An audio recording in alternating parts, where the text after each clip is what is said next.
Whoa, Thursday. What's up, everybody? Good to see you. Yeah, I see that Hulkster passed away, brother. Tough day. God, I keep forgetting to do that. Tough day for Hulkamania. Tough day for fans of the Hulkster. Tough day for one of our friends in Discord, Hulk Hogan. His username has suddenly become a little bit less relevant. So, devastating news. What did happen to Hulk Hogan? I don't even know. Do we know? Has he been sick? What is his name too? I don't even know his real name. I'm gonna look this up. What do we got with Hulk Hogan here?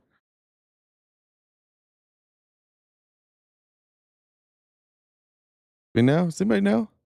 Cardiac arrest? Yeah, look, I mean that guy, all those guys that were in wrestling most of their life, there was a lifetime of steroids. I can't imagine that's great for your health or your heart.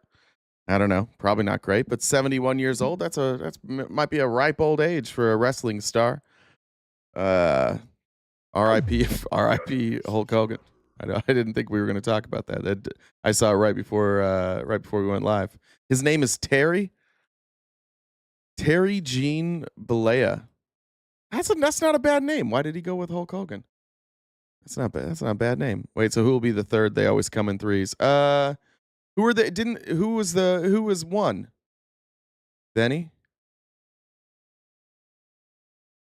No, R.I.P. from me. He was an asshole. I don't know much about him. I do.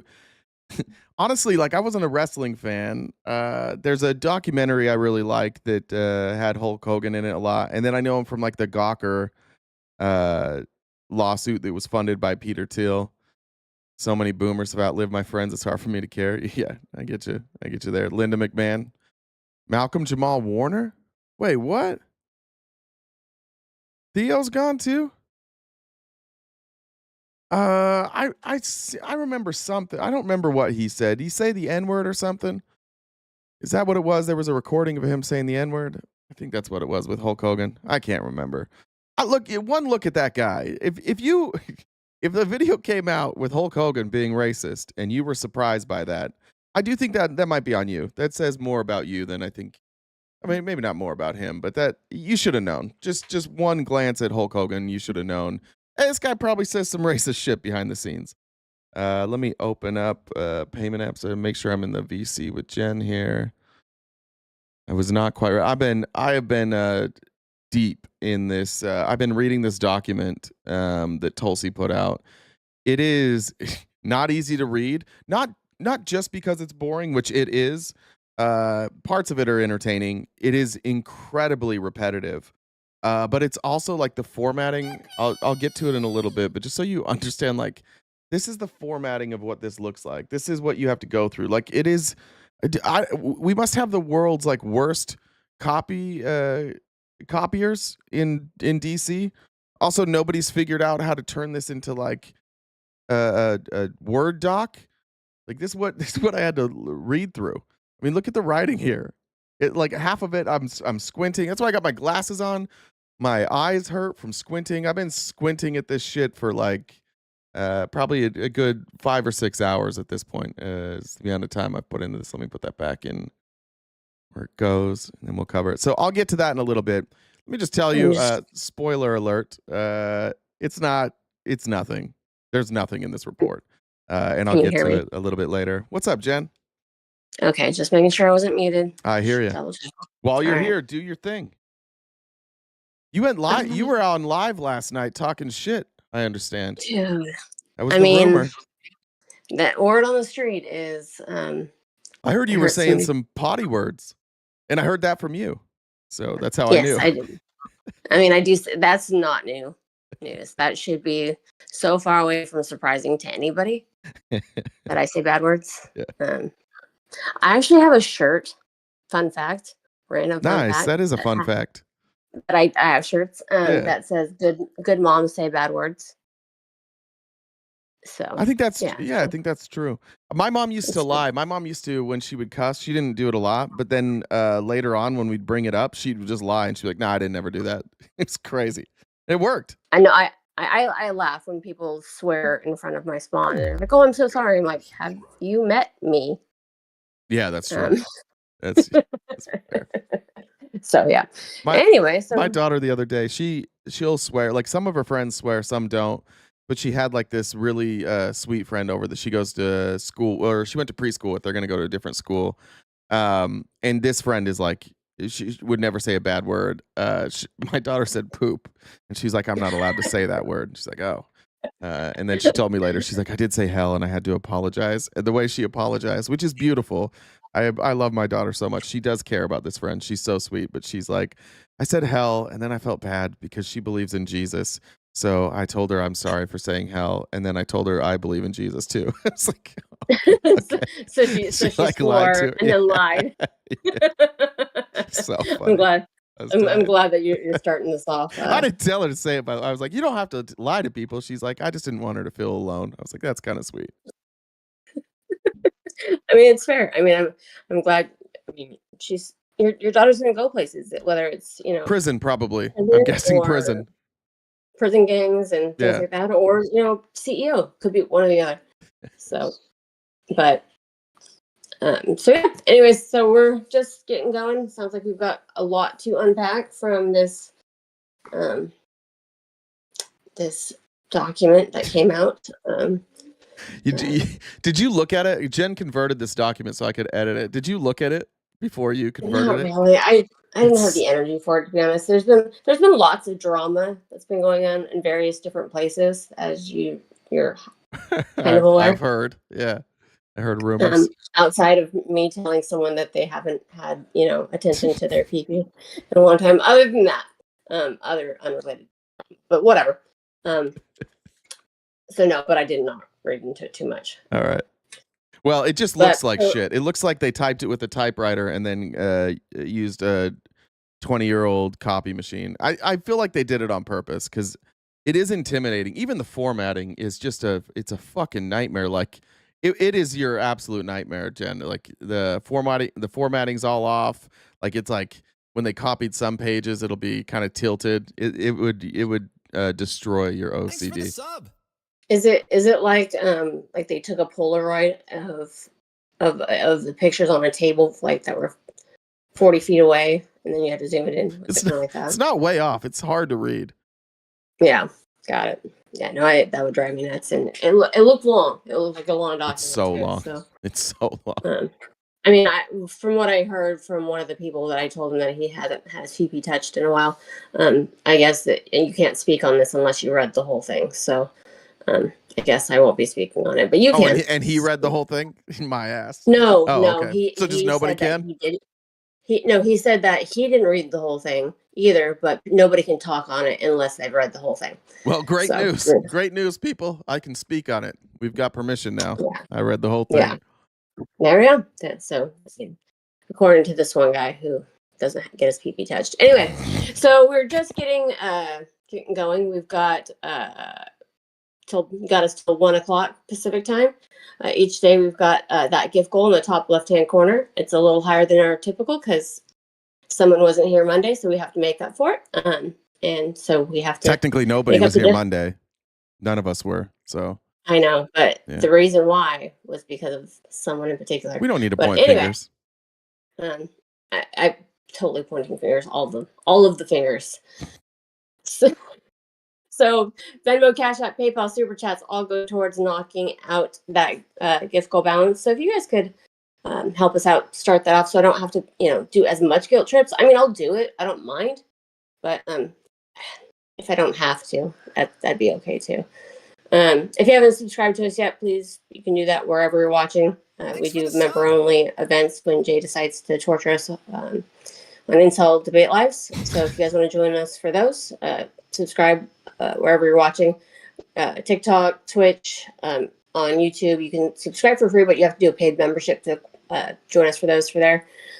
If you guys disagree with RTP and would like to come up and talk to him, how you do that is if you see that Venmo username, that is my Discord. You can DM me on Discord and I can bring you in to talk to him in real time. You don't have to stay in the comments if you can prove him wrong or want to have a debate. Check out our link tree and our bio. We're on most social media platforms. We've got merch. Jay's on Cameo, and we upload all these episodes to Spotify as well. So there's all that.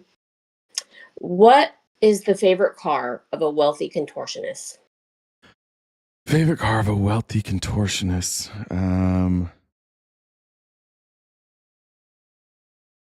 I don't know. Mercedes Benz. But Bentley is also a popular Bentley choice. also works. Illusion got it actually in the TikTok streets there. Well done, Illusion.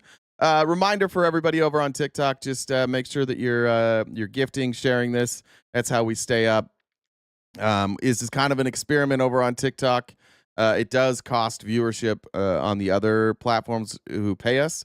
So if you want us to stay on TikTok, just make sure that you're gifting when you can. Right now, I see Evie in the lead with Amanda in second, our Baron, Cassie, and Danny Deadly rounding out the top 5. So appreciate you guys over on TikTok, but make sure you're sharing this out and gifting when you can. And let's get right into it. Matthew also said, not to mention Hogan's anti-Kamala rant. I seem to remember. Was that at like a New York rally? Is that what it was? I feel like I kind of remember that. That was a crazy rally. That seems like the place it would have been. Here's the headlines, though. First, we're gonna kick it off with Matt Walsh. I was thinking about Matt Walsh today, and I was thinking. I often think about Joe Rogan. He does live rent free in my head, but I wonder if this kind of stuff gets back to Joe Rogan and he thinks maybe I shouldn't have platformed that person. When Matt Walsh did his anti-trans propaganda video, "What is a Woman?" Joe Rogan had him on because of common sense, and I just wonder. So the reason I'm asking that, this is I forget what's her name, Maria Salazar. I believe she's a Florida congresswoman. She's a Republican, and she's from Cuba. And she held a press conference the other day talking about like our treatment of immigrants here, and she's one of the few Republicans standing up saying, "Hey, you know what? Maybe we treat people like human beings." And Matt Walsh was upset about that. Some of the most shameful moments in our past as the country relates to how we have treated immigrants who are not criminals. What do you mean by our? What do you mean by we, Maria? I think she means America. You silly white nationalist bitch. I think that's what she means. Okay, you're Cuban. Your greatest priority is to destroy our national sovereignty and identity. You talk about American history like it's something to be ashamed of. So yeah, some of it is. Yeah, when we put Japanese people in internment camps, when we did slavery, those were a couple of things that she mentioned in her full speech. Those are shameful. I don't know that. Why does that destroy America? Because your ancestors were the ones doing it, Matt? There's no we here. You're not American. You clearly don't like this country or identify yourself with it. You want to talk about we? Go back to Cuba and talk about. How do you not identify as American if you say we? She's talking about American. Can we? Crazy. About we. I mean, this is how dare you come here and start telling us that we aren't allowed to have a country anymore? Okay, how dare you come here and tell us that, oh, you're not, no, it's shameful. It's shame. You should be ashamed. How dare you? Get the hell out. Seriously. Standing there talking about shameful moments. I know one shameful moment in American history. It's when you got elected. We're just doing like straight up racism. Who said that? Somebody said that she's born here. Her parents were born in Cuba. That was ageist. Yeah. The racists are just like, it's out. Remember, I remember a LBC episode I watched where James O'Brien said something like Donald Trump has made it okay to be racist again. And there's been a lot of pushback for that. But like, how do you explain this, Republicans? How do you explain like the blatant racism that's out now? I watched a couple clips from Myron from Fresh and Fit, like openly calling for, like laughing and calling for the genocide of Jewish people. Your party is completely controlled by white nationalists now at this point, and the most prominent people in your party are legitimately white nationalist, racist, ethno-state supporters. It's out of control. When are you guys gonna? What can you just admit it then? Can we stop doing this thing where you're like, we're not racist? Yeah, you might be. Thanks for the gifted subs there, everyone. 1980, I appreciate it. And thank you also. We had a raid on Twitch from Gus TX8. Thanks, guys. Welcome to the RTP show. It's good to have you. Jody, thank you for the super chat. Tanya says, "Hey, party people, let's get on that dollar train to bring down the gift goal." I love that. Some of the most. All right, moving on. Here's Pete Buttigieg, who is making his 8th appearance on the Breakfast Club, which is might be a record for anybody. There was a New York Post put out an article about Pete Buttigieg, where the sources for all of the criticisms were airline industry people. Pete Buttigieg is no friend to the airline industry. He cost them a lot of money because he forced them to treat customers with respect and dignity, and also forced them to take accountability for their own mistakes. So they hate Pete Buttigieg. So naturally, they put out a hit piece on him. And here was Pete Buttigieg absolutely obliterating that hit piece in 1 minute and 20 seconds. Now, all of this is coming from the New York Post, so it just came out yesterday. So I'm giving you a chance to. Oh yeah, so that specific article actually, it's I can't believe I'm saying this, but I would actually say it's worth reading, because if you read it, you'll see a bunch of anonymous people, mostly from the airline industry, complaining with no kind of specific facts or figures, followed by a whole bunch of, which like the Post does, they put it at the bottom of the article, a whole bunch of facts and figures showing something different, which was our response. But yeah, obviously the airline industry was not a big fan of mine, right? Because I was a tough regulator. I mean, we moved the rule to make sure that you can get your money back if your flight gets significantly delayed. We had really tough penalties on airlines that were holding back on people's refunds. We pushed them on things like disability, making sure if they mangle your wheelchair that they have to take care of you. The current administration froze that rule. That's something we pushed on. So obviously, my replacement is an airline lobbyist, or he was an airline lobbyist. Obviously, the airline industry is happier with the new guy who was an airline lobbyist than with somebody like me who was a tough regulator. But that's the kind of inside baseball that drives these articles. And I think it's very telling that none of the people who were throwing stones in that article actually put their name to their quote. Just a reminder that that's what this administration is. The entire right-wing establishment and this administration is just full of lobbyists and the elites who want all regulation on them to go away, and they want you guys to pay for it. We're currently 2 or 3 months in now to this administration saying we're going to cut all your taxes while significantly increasing all of your taxes through tariffs. Historic tax increases through tariffs, largely paid by small and mid-sized businesses, and then you, the end consumer. Your taxes are going up. The cost of everything is going up. I'm gonna show Donald Trump lying about that here in a few minutes, but it is baffling every day to go on and watch people defend this administration from the right. Like to go from the right and come up and be like, oh, we're bringing in record revenues through tariffs. Cool. That's a tax increase. Cool. And you're still not paying for it. We're still going into debt. We don't have a surplus. We don't have a balanced budget. We're still going into debt. And we're going to celebrate that because the middle class is being taxed to death. Amy Lynn said, Trump also making P3DOs emboldened.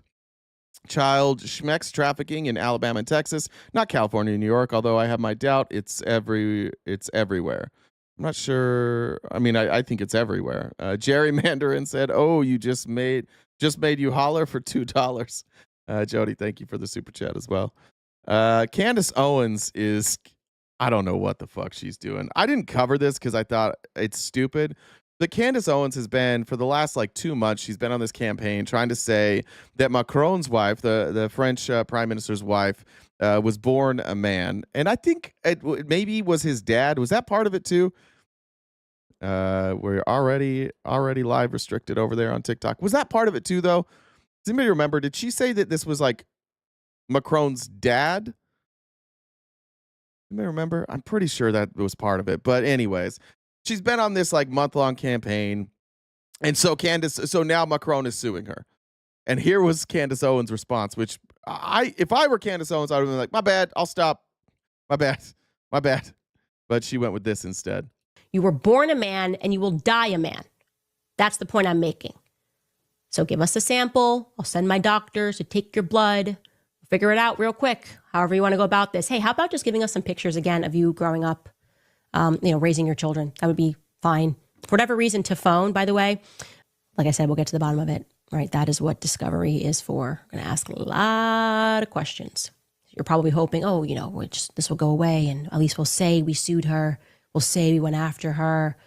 She'll probably file for this to get dismissed. I'd like to make it to Discovery.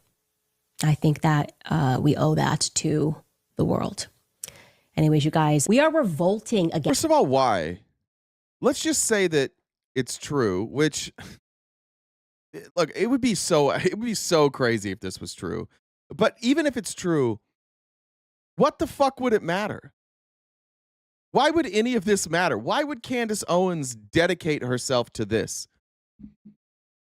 It's because it sells. It gets attention.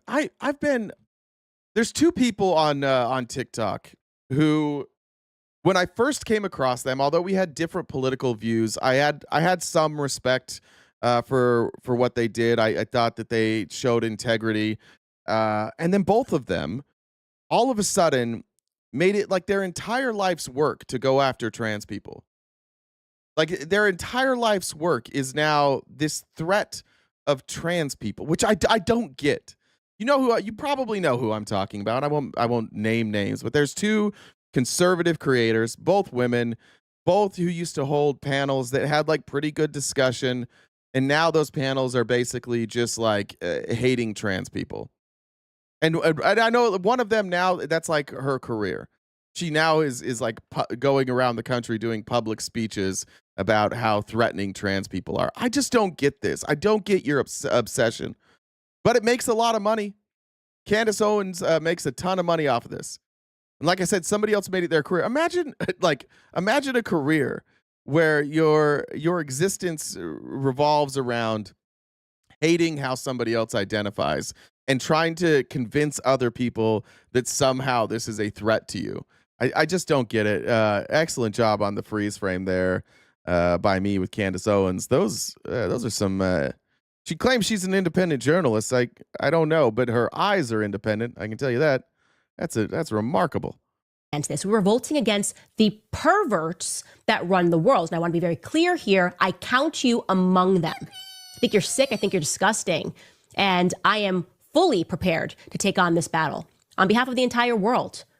Okay? Yeah. That's what I'm going to say. On behalf of the entire world. What a warrior, Candace. For the whole world, I'm fighting for you. What are you fighting? To find out if Macron's wife was once a man? Thank you. God, all the world is waiting for that. That's why the world is at war. That's what we need.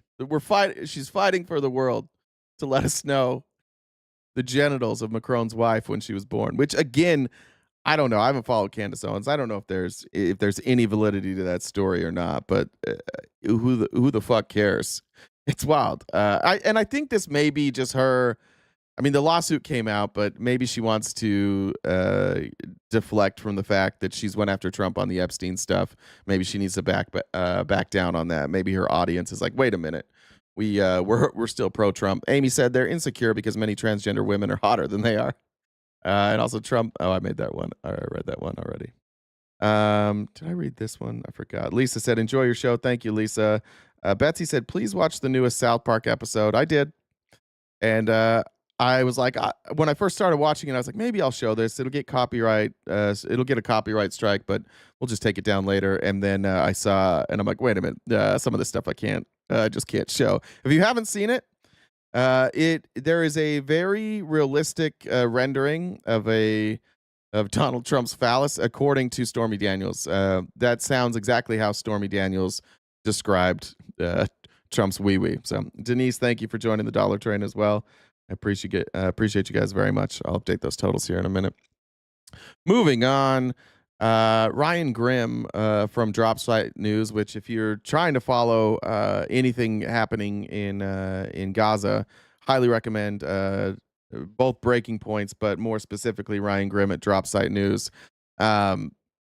After a month now of story after story after story all around the world showing that the Israeli soldiers are taking out people, unaliving people in food lines, Israel decided to prove that they're actually not bad by releasing a 43-second video that obviously proves that they're doing nothing wrong. And speaking of staged and faked, we didn't talk about this a few days ago when it was released, but it's a fascinating development. The IDF put out this extraordinary short propaganda film of them for 43 seconds not shooting civilians. Let's roll this clip and then discuss. If you're listening, what you're seeing are hundreds of hungry people kind of mobbing an aid truck that is coming in through northern Gaza, and you're hearing commanders tell the IDF soldiers, don't shoot, and at least 4 times in this short clip, they say, don't shoot, don't shoot, don't shoot. And then the people who did not get shot kind of applaud the IDF for not shooting them. This the one through line that seems to happen with conservatives right now is that they think you are so stupid. If there are conservatives here, I don't know why you tolerate this level of disrespect. They think you are so stupid. Months of reports of them, and it legitimately, like, I can't show it, but like bodies of victims, autopsies of victims, months of that, months and months and months of that, mountains of evidence that the Israeli soldiers are doing this. And they think it's going to be enough for you when they release a video of 43 seconds of them not unaliving somebody. They think that's plenty for you. They're doing it here with this Obama stuff, and I'm going to cover that. Most of the show today will be going over the nonsense that Tulsi Gabbard has put out. But if I were a Republican, I wouldn't stand for that. As my friend Liv said, me personally, I wouldn't take that. They think you're so stupid. They think that they can just show you a 43-second video and that's going to be enough for you to be like, oh, yeah, they're totally in the right. They're not doing anything wrong. I'm offended on behalf of you, and maybe I need to do a better job explaining to you how stupid they think you are and how much they're lying. But clearly, that's not evidence that they're not doing anything wrong. Clearly, right?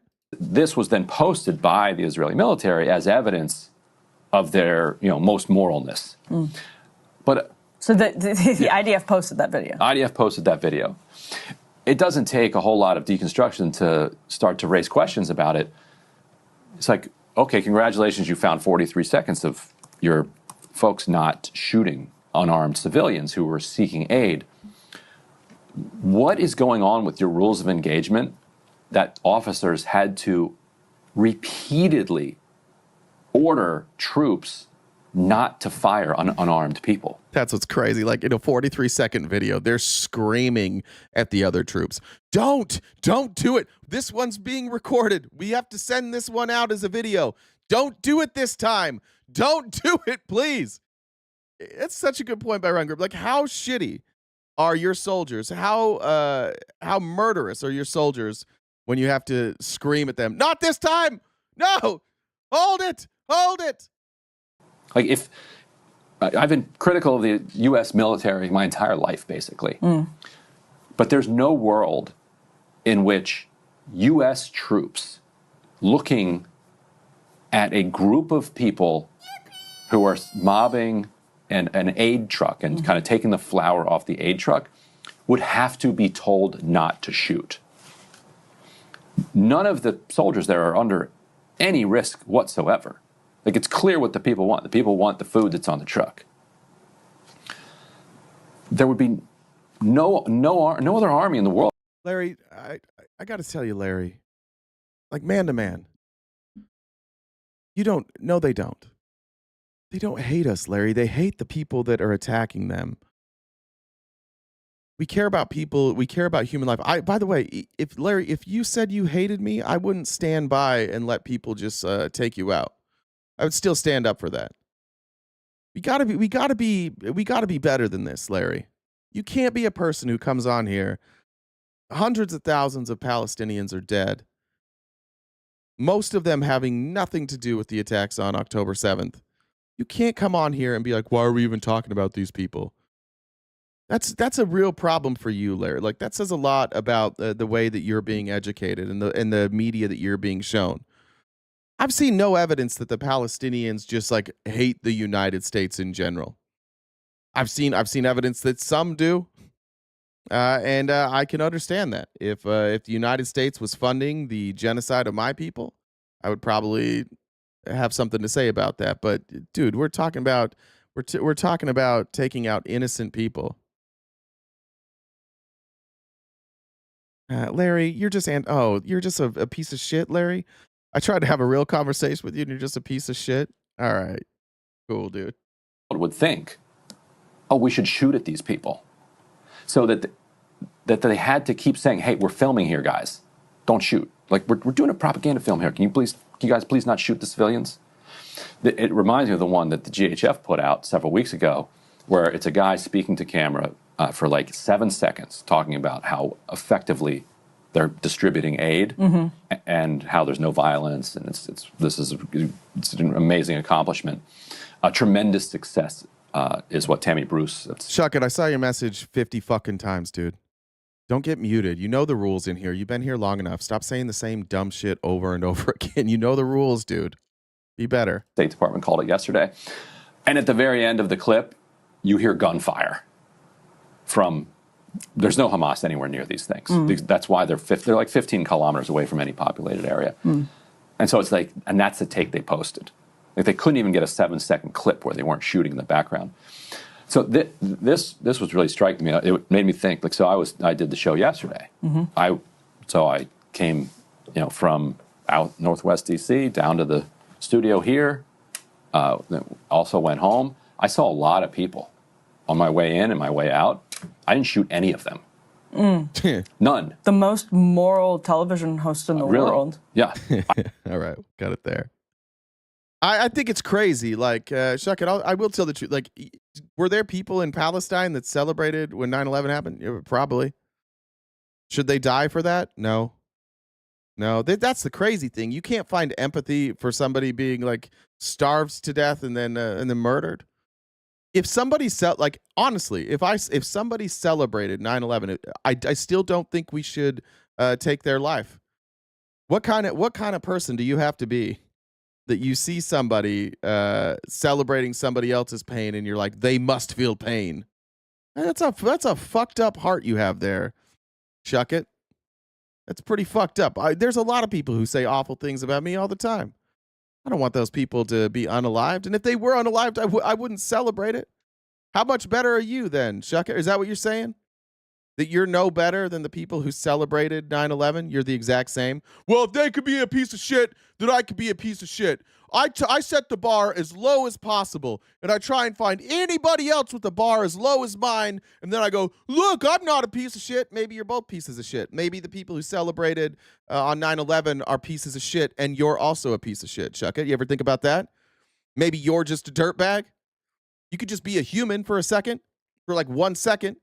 Why do you have to even care about, like, by the way, who were those people? Are these the same people in Palestine?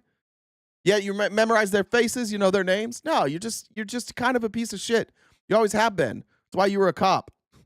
You wanted to go in and you wanted to punish people. Sam said, did you watch the Nelk boys interviewing Netanyahu? I still haven't watched the interview. I probably won't watch the interview.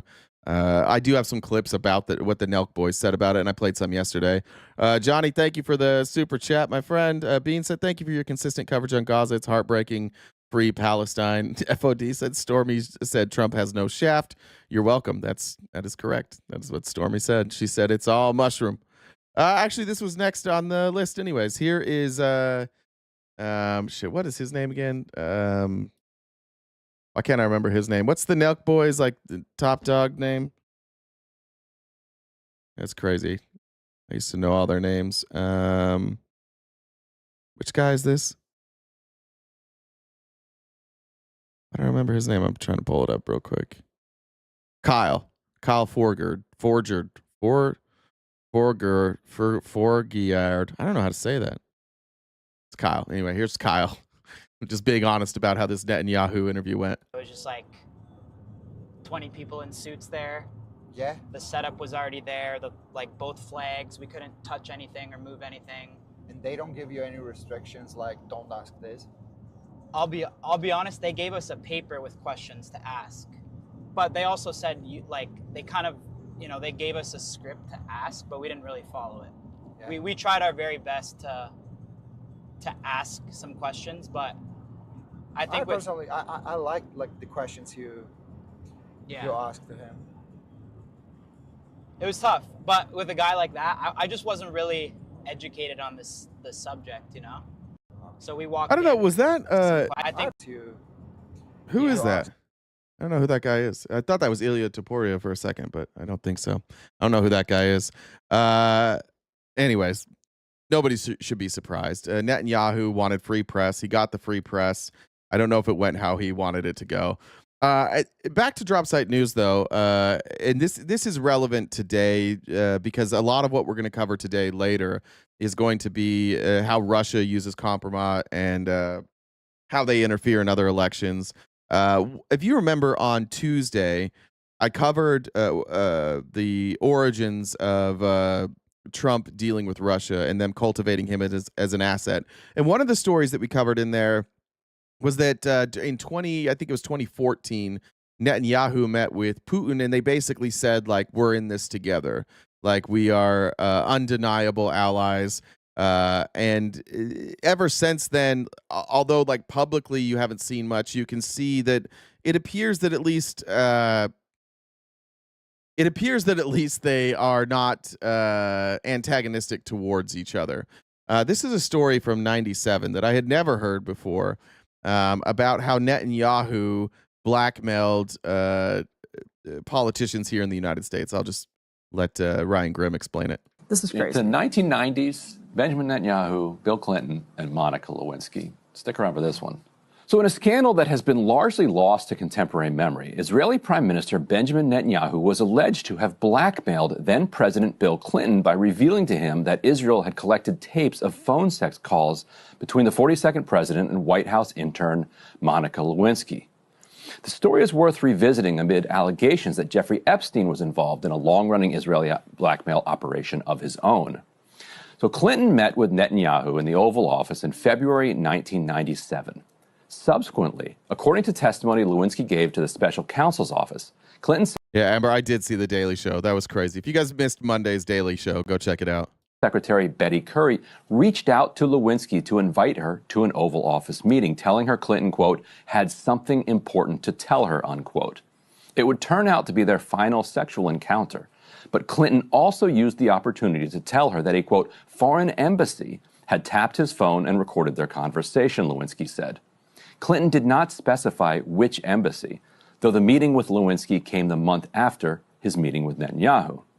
The special prosecutor's report was far more concerned with Lewinsky's claim of the sexual encounter that day because it contradicted Clinton's claim that they had had only one encounter that year than they were with the fact that a foreign government was spying on the president and letting him know about it.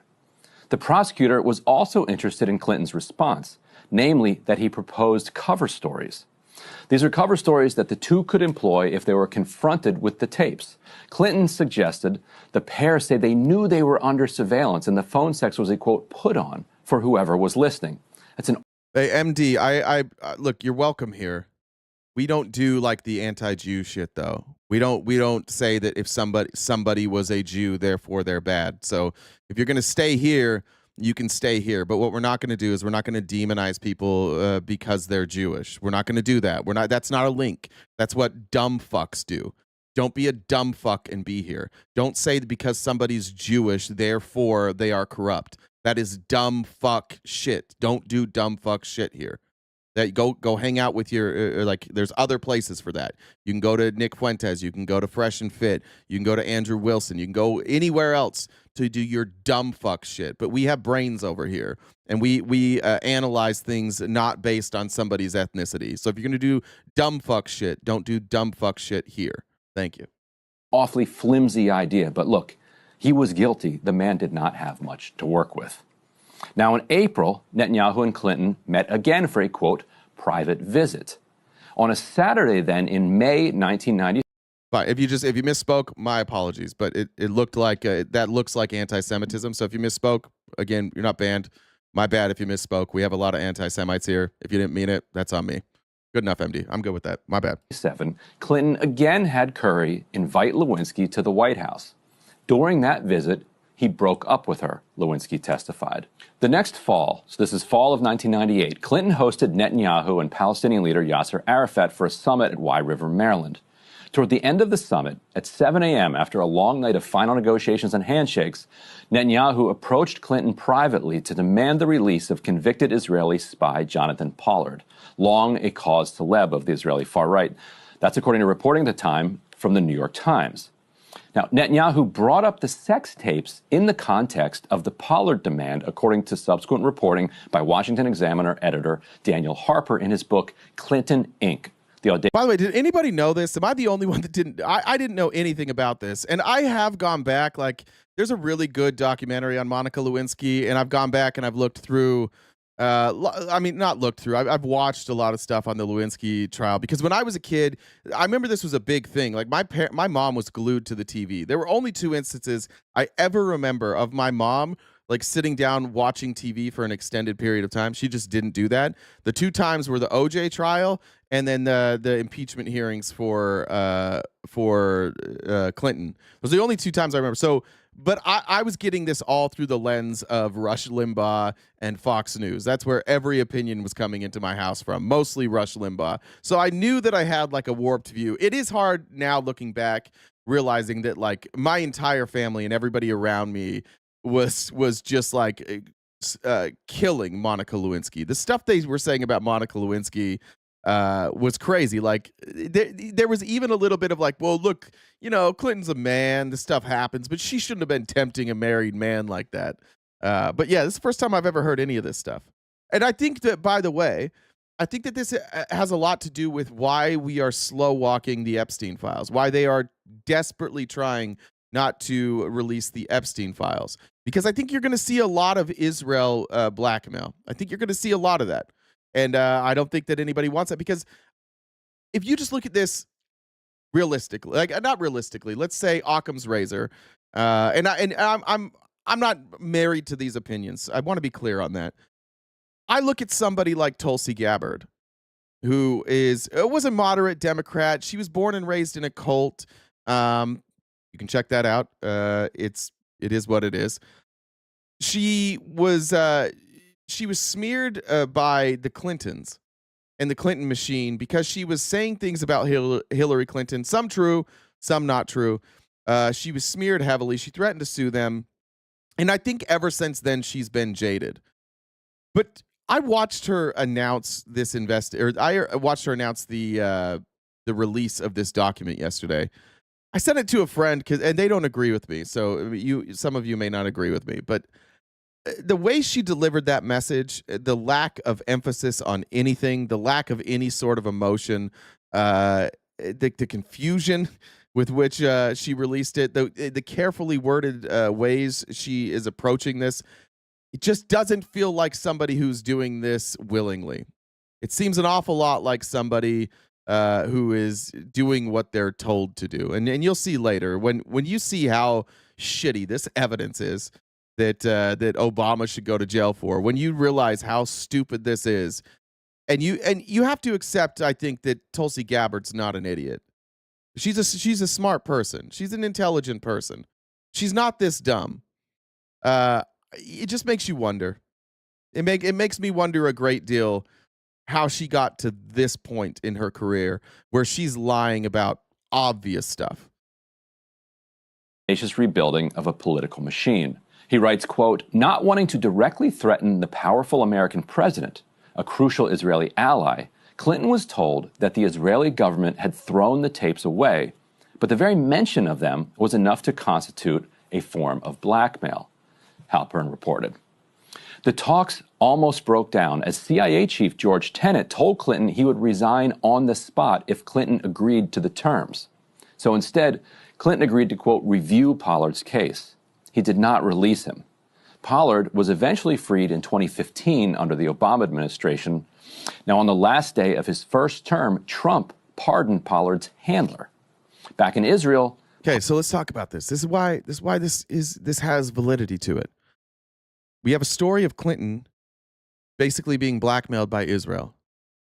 You have the Obama administration also heavily influenced by Israel. I don't know that there's an Obama Israel connection that I've seen. I wouldn't be surprised. And then pardoned by Trump. How does that happen? How does that happen across these lines if it's not Israel? The only way that this makes any fucking sense is if they're doing favors for Israel, which is what it looks like they're doing here. It looks like all of these administrations, at least in some ways, are heavily influenced by Israel. Pollard is now an outspoken supporter of extremist National Security Minister Itamar Ben-Gvir, and has called for the full ethnic cleansing of Gaza. I don't know, Emily, what do you think? What did Netanyahu tell Bill Clinton? I'm so curious. There's another foreign embassy that this could be? Wild. Anyways, I found that part interesting. Thank you, everybody over on TikTok for the gifts. DMC Neil in the lead with Your Mommy in second. Roster Ranch, Amanda, and Jen Star rounding out the top 5. Please remember to keep gifting over on TikTok. That keeps us alive and keeps us willing to come back to TikTok every day. I covered that one from you, Sam. Thank you. All right. This is the next scandal that's coming. It's breaking on the day that Congress is leaving, going on vacation. But the classified documents that Pete Hegseth said he didn't leak and said weren't classified, that was referred to an inspector general. An inspector general is an independent agent within the DOD in this case, who reviews whether or not the information that was leaked was classified. Pete Hegseth was asked about this multiple times in congressional hearings. He claimed that he didn't leak classified documents. And now we've got a situation here where the Secretary of Defense absolutely leaked classified documents. And the Inspector General is confirming that today. Top headlines now. The Pentagon's watchdog has reportedly received evidence that Defense Secretary Pete Hegseth's signal messages that previewed U.S. strikes in Yemen came from an email that was marked secret, no foreign. According to the Post, the secret designation means the information was classified at a level in which unauthorized disclosure could be expected to cause serious damage to national security. We're going to get a report in a few days from the DOD Inspector General. And if the DOD Inspector General finds what is pretty obvious, both to you smiling there in the witness seat and to all of us up here, that the information was, in fact, classified, do you plan to take any accountability for that? As I pointed out at the time... you said that accountability is back. Does that not apply to you? As I said at the time, Congressman, there were no names, targets, locations, units, routes, sources, methods, no classified information. Yeah, well, he was wrong. And everybody knew he was wrong at the time. Pete Hegseth's a dog shit liar and a dog shit Secretary of Defense, also not qualified to do this job. This is what happens when you surround yourself with loyalists. Loyalists are loyalists for a reason. They can be bought. They're probably incompetent. If you believe that Donald Trump is everything that he says he is, then you're probably an idiot. And so Donald Trump surrounding himself with people who believe he is what he says he is going to lead to a bunch of idiots running our country. And that's exactly what we see. Pete Hegseth absolutely shared classified intel. He probably should be relieved from his position. He probably should never have had this position in the first place. And if I was Pete Hegseth, I'd be nervous right now because anything Trump can do to distract from the fact that he's covering up this Epstein shit, he'll probably do. So if I was Pete Hegseth, I'd be calling Fox News and saying, hey, is that weekend anchor spot still available? Could I go back to throwing hatchets at musicians? You guys know what I'm talking about? Pull this up. Maybe it was an axe. Maybe it wasn't a hatchet. Let's see. I'm sure I can find it.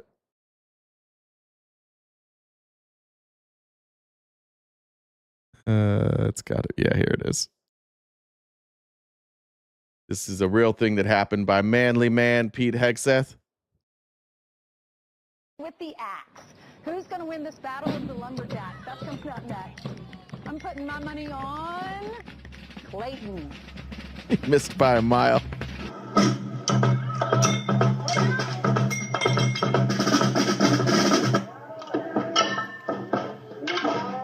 Yeah. Almost killed a guy. Pete Hegseth there. Might have been drunk. I don't know. All right. Let's go here. I want to show you this guy. This is a TikToker named Neverwoke 2.0 because I assume his channel got banned. I see this guy all the time on Twitter. He's going through some stuff. And MAGA, this is for you guys.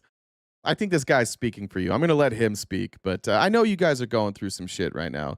I know this is a very confusing time. Let's see you go through one. Tough guy. Go through what? Go through what? Go throw an axe? I appreciate that you guys are going through some shit. And I know that this is a very confusing time. And I think maybe perhaps for you, the most frustrating part is that we happen to be right about goddamn near everything. Like every day, it's just confirmed once again that you were wrong, that you were lied to. We tried to tell you were lied to. And now you've got to figure out what to do. Because you're certainly not going to trust us because we're libs and you've been told not to trust us. We're on the left. We just lie about everything, even though we're right. But everybody that you do trust is lying to you.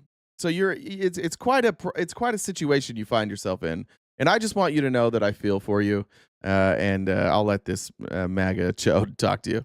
Donald Trump's Department of Justice told him in May that he was in the Jeff Epstein files. And if he would have came out and told all of us, hey guys, this is just like the Russia hoax. This is just like Butler, Pennsylvania. This is just like the 2020 election. That's more believable, and we could stand behind him during that process if he would have went that approach. But that's not what Pam Bondi and Donald Trump did. What they did was, Pam Bondi specifically, oh my gosh, like she just tried to cover it up. She released a document saying there's no relevant information. I love it. They all do the same thing. It's all the same thing. You guys aren't quite ready to turn on Trump. We are ready to turn on Pam Bondi. Like Pam Bondi is like willfully defying Trump's orders. Like Trump wouldn't immediately fire somebody who willfully defied his orders. Of course not. She's the scapegoat. You all know that. Like, that's not believable. Like, you lost a lot of our trust. And then, you know, Donald Trump went on a tear on Truth Social trying to like insult us, like insult our intelligence. We're not dumb. Like, we know something is up. Hold on. Maybe though. You might be. I don't know. I don't know if you're not dumb. Jeff, calm down. Get control yourself, Jeff. Everybody in the YouTube chat, take a minute to laugh at Jeff. Jeff is having an absolute meltdown right now. He's trying to fight people. Jeff, this is the internet, you dumb bitch. You can't fight people here. This is a comment section. You can't fight anybody. Nobody can fight you. Stop it. Get control of yourself. Just sit here and watch or go somewhere else. But good Lord, get it together, bud. You're falling apart. And it's not something that's up with the Democrats because your name is in it, you know, because like they would have used it against you in 2016, 2020, 2024. But now we knew something was up with you because you're acting like nothing's going on. Like now, thanks to the pressure of the Republican Congress, now we're getting the truth. Yeah. The Bro. Thanks to the Republicans in Congress, we're getting the truth. Are you out of your god? They just quit. They just went on vacation early to make sure this didn't come out. And he's like, thank you so much, Republicans. This is a devastating time for you. I get it. Literally everybody's lying to you. You can't give credit to anybody on your side for any of this. Ironically, it's the people on our side. And I'll admit, we have not cared about the Epstein stuff. And I wouldn't have cared about the Epstein stuff. I would never have brought it up. But what happened is Donald Trump ran on this. You wanted him to do this. You guys all were like, hey, this is our shit. He's going to expose all the Democrats. And then when it came time for him to deliver on a promise, he started lying to you. And we could all see through it because we're not in a cult. So now I care. But I didn't care until I saw how many like prominent people were lying about it. I'm like, oh, well, maybe there's something there. But the question you got to ask yourself is, why does a guy who campaigned on this not want this to come out?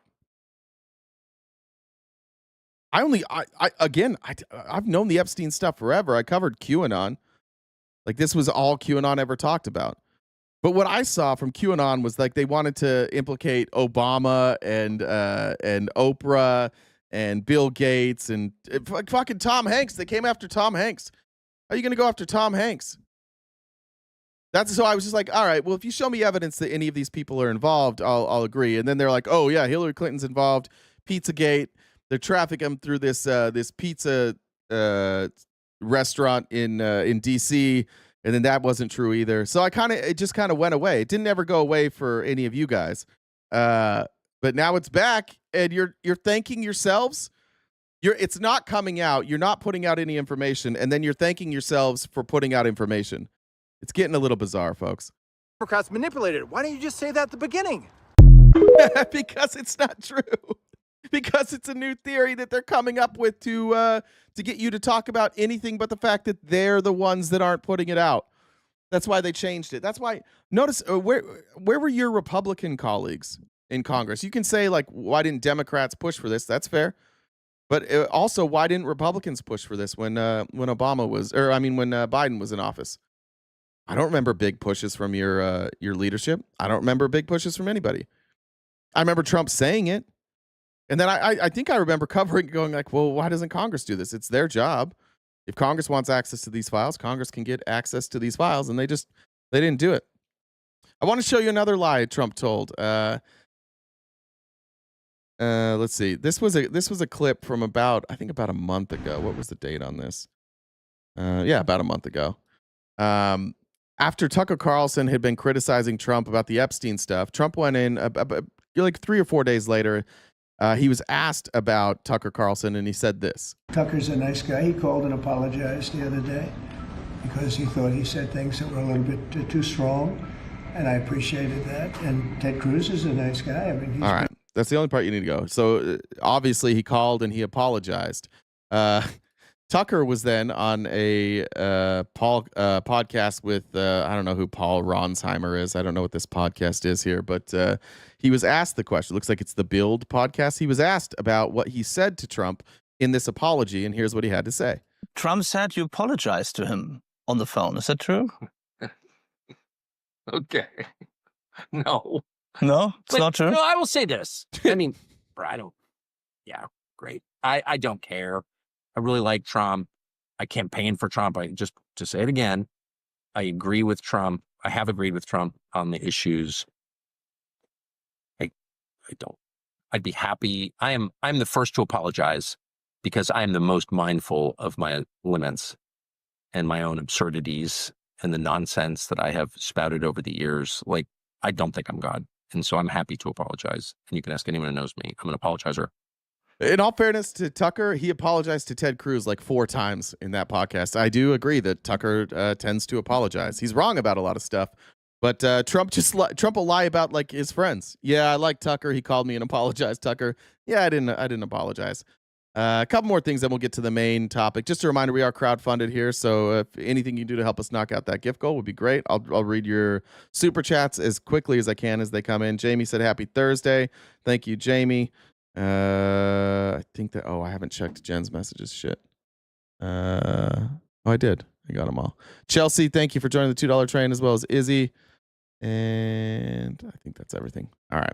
Scott Bessent today went out, and I was confused by this. I was watching a live last night, and I saw a bunch of Republicans saying that like inflation was down and the cost of goods was down. And I'm wondering where they're getting that. And then I see Trump saying all of these prices are down. And then I see Scott Bessent say this I think what we've on Morning Joe. Seen so far is that the manufacturers have been eating it a lot, or the exporters have been taking a lot of the price or the tariff adjustment. I think we're also seeing a lot of the retailers do it. A lot of the retailers' margins got very fat during COVID, so I think some of them are absorbing it. I was with the Amazon CEO last week, and he said thus far they're not seeing any price increases. And thus far, we've seen very good inflation numbers this year. So just to put a fine point on this, Mr. Secretary, it's your belief, you're confident that consumers will not see higher prices because of these tariffs? I am confident that the overall inflation numbers are going to remain very benign. We saw the biggest decrease in inflation in the past 4 years 2 months ago. And I think that there's no reason to expect that we are going to see a substantial pickup in the price level. I think all right. Well, first of all, every economist's projections are different than Bessent's for some reason. But let's just talk about the real numbers. There were also some claims by Trump that I'm going to address with this at the same time. One of them is this constant claim. Ever since Trump has come in office, he keeps saying, and he said it probably 30 times now, that gasoline is under $2. And he said just yesterday, gasoline, we had $1.99 a gallon today in 5 different states. That's a really specific claim to make. There is not a single gas station in the United States with gas at $1.99 a gallon or less. Not one. Nobody could find evidence of any gas station where gas is $1.99 or less. In fact, no state had an average lower than Mississippi at $2.71. The lowest gas prices in the country on average are Mississippi at $2.71. There's no gas. For him to get up there and lie right to your fucking face every day, this matters. It matters because I'm about to show you a bunch of other shit, and I don't know why you guys keep believing this guy. He lies right to your fucking face because he thinks you're stupid. And if you're in here today as a Republican and you're arguing that you're not stupid, explain this. Explain why he talks to you like you're stupid, like you're just not going to fact check this. I would like any Republican in here to give me a reason, please, why the president of the United States would go on TV and say there's gas stations with gas lower than $1.99 in 5 states. Fact check 0. Why does he lie? Why does he lie like that? And how do you determine when he's lying and when he's not lying? I just love listening to the left cry. Yeah, Florida Blondie, it's because you're a dipshit. Let's be honest. What you like is you like hearing people complain because you're too goddamn lazy to do any research yourself. Everything I've said here today is true. It's not even a complaint. I'm showing you that somebody's lying to you, and you're like, I love it when you complain. But I'm doing this for you. You don't care? It doesn't bother you that somebody lies to you every day? God damn, if you're single, gentlemen, hit up Florida Blondie. If Florida Blondie's single, this is a great relationship for you. You can cheat on her as much as you want. She's not going to know. She won't. Just tell her you're not. You can do it in front of her face. Bring the person you're cheating with into the bedroom and then and cheat on Florida Blondie with that person in the bedroom. All you have to do at the end is be like, no. Trump said that I'm not cheating on you. And she'd be like, oh, all those lefties were just crying about you cheating on me. Yeah. Oh, I'll show you the lie over the Epstein stuff. Just wait and see, Florida Blondie. But I just showed you a lie, you dipshit. Florida Blondie, is there anywhere in the country where gas is $1.99? Are there 5 states where gas is $1.99? Well, I don't care about that lie. All right, how about this lie? Trump said grocery prices are down. Scott Bessent said it. Trump said it. It's not true. Grocery prices in June went up 0.6%. And they're 2.4% higher than they were in January. So are grocery prices down? No, they're not. Trump said prices are all down. I don't think there's any price other than we have a real terrible, terrible head of the Fed. And if he brought down interest, prices would be lower. I don't know what he's talking about. As of June, overall consumer prices are 2.7% higher than they were last year. They're about 0.3% higher than they were in May and 1.5% higher than they were in January when Trump took over. Almost all prices are up. Trump said, I watch the Democrats and then they get on these shows. Well, prices are up. Energy is up. Gasoline is through the roof. Food and groceries are up. First of all, nobody says that. The only time we ever talk about prices, because if Trump was honest, which he could just be honest, he could say that inflation is actually relatively stable. It's within the acceptable window of 2 to 3%. We're not in massive inflation. We're in an acceptable window for how economists view inflation. So if he was honest, he could just say, we need 2 to 3% inflation for our economy to grow. We're within that window, so it's fine. But he doesn't say that. He just has to lie. Nobody else says all this stuff. But overall, prices, grocery prices, food prices, all prices essentially, like in totality, are up. Trump saying that they're not up is absolutely batshit. He also said core inflation is way down, below 2%.